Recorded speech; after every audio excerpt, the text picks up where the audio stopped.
shepherd is protective about you. కాబట్టి మీ కాపరి మిమ్మల్ని గురించి ఏ విధంగా సంరక్షించాలి అని చూస్తారు. The shepherd is taking care of you. ఈ యొక్క కాపరి మిమ్మల్ని ఎంతగానో పట్టించుకుంటూ ఉన్నారు. Here the shepherd is concerned that the sheep may fall. ఇక్కడ కాపరి ఎంతో జాగ్రత్తగా గొర్రెలు పడిపోతాయేమో అని చూస్తున్నాడు. Similarly, అదే రీతిగా Jesus is waiting for you. యేసు ప్రభువు కూడా మీ కొరకు ఎదురు చూస్తున్నారు. He wants to take care of you. ఆయన మిమ్మల్ని జాగ్రత్తగా He doesn't want you to put in a risky situation.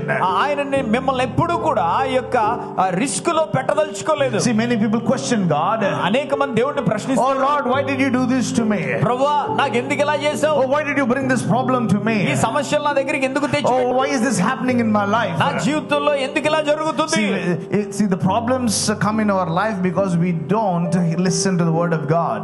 చూడండి, సమస్యలు మన జీవితంలో ఎందుకు వస్తాయంటే మనము దేవుని మాటకు వినమండి. We want to do things on our own. మన సొంత ప్రయత్నాలు మన ఇష్టం వచ్చినట్టుగా మనం చేస్తాం. Many people, young people these days are losing lives because of doing stupid things.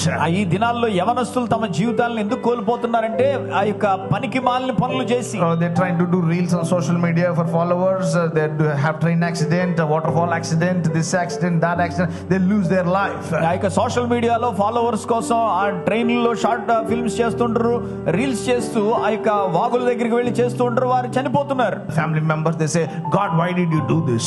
కుటుంబ సభ్యులు వారు చెబుతుంటారు ఏంటంటే, ప్రభువా మాకు ఎందుకు ఇలా జరిగింది, ఎందుకు ఇలా చేసావు? It's not God's mistake. అది దేవుని పొరపాటు, దేవుని తప్పు కాదు. It is not God's fault.